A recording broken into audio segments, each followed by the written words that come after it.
نحمده ونصلي على رسوله الكريم أما بعد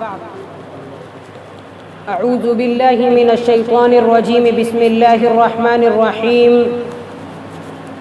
واعتصموا بحبل الله جميعا ولا تفرقوا وقال تعالى إنما المؤمنون إخوة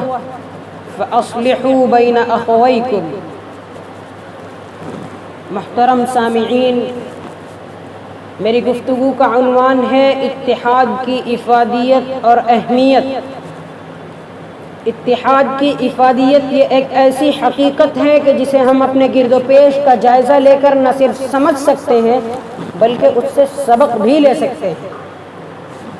قطرے متحد ہوتے ہیں تو دریا اور سمندر بنتے ہیں، اینٹیں متحد ہوتی ہیں تو محلات تعمیر ہوتے ہیں، پتیاں متحد ہوتی ہیں تو درخت بنتا ہے، دھاگے متحد ہوتے ہیں تو کپڑا بنتا ہے،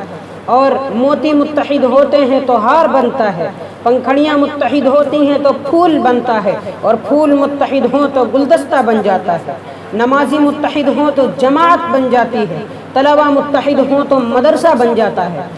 اور نبی محترم کے دیوانے متحد ہو جائیں تو خیر امت بن جاتی ہے. گرد و پیش میں پھیلی ہوئی اتحاد کی اس جلوہ نمائی سے ہم یہ بات اچھی طرح سمجھ سکتے ہیں کہ امت کی بکھری ہوئی عظیم المرتبت لائق و فائق شخصیات، بکھری ہوئی اور متفرق خوبیاں اور صلاحیتیں اگر متحد ہو جائیں تو قرون اولیٰ کی یاد تازہ کر سکتی ہیں. محترم حضرات، اسلام کے خلاف تاریخ گواہ ہے کہ اسلام کے خلاف سب سے پہلا کامیاب اور منصوبہ بند حملہ یہودی النسل عبداللہ ابن سبا نے اسی حکمت عملی کے تحت کیا تھا، اور اس اختلاف کی تلافی امت آج تک نہیں کر سکی. پھر تمام باطل طاقتوں نے اسی حربے کو استعمال کر کے امت کو ٹکڑوں ٹکڑوں میں بانٹ کر رکھ دیا ہے، اور اس کے افسوسناک نتائج ہمارے سامنے ہیں کہ روئے زمین کے گوشے گوشے میں موجود افراد گروہ در گروہ، جماعت در جماعت تقسیم، یاس و حسرت اور بے بسی کی تصویر بنے ہوئے ہیں. کہیں رنگ و نسل، کہیں زبان و ثقافت، کہیں تمدن و قومیت، کہیں مسلک و مشرب، کہیں جاہ و منصب، کہیں پیشہ اور تجارت، اور کہیں برادری و قبائل کے سبب اختلاف ہے. کہیں جاہ و منصب، کہیں علم و قابلیت، کہیں اسٹیٹس اور پریسٹیج، اور کہیں اثر و رسوخ کے سبب اختلافات پائے جاتے ہیں. گھر کے صحن سے لے کر بین الاقوامی فورم تک انتشار ہی انتشار ہے. سلاسل تصوف کے سالکین سے لے کر صدارت اور بادشاہت کے مسند نشینوں تک اختلاف ہی اختلاف نظر آ رہا ہے. دین کا کام کرنے والی جماعتیں، انجمنیں، تنظیمیں اور آرگنائزیشنز بھی اس سے مستثنیٰ نہیں رہے. محترم حضرات، اب ہمیں اس حقیقت کو تسلیم کر ہی لینا چاہیے کہ اگر عزت رفتہ کی بحالی چاہیے، ماضی کا جاہ و جلال چاہیے، کھویا ہوا وقار و سطوت چاہیے، انسانیت میں سربلندی چاہیے، عالمی سیاست میں قابل قدر مقام چاہیے، تو سن لیجئے،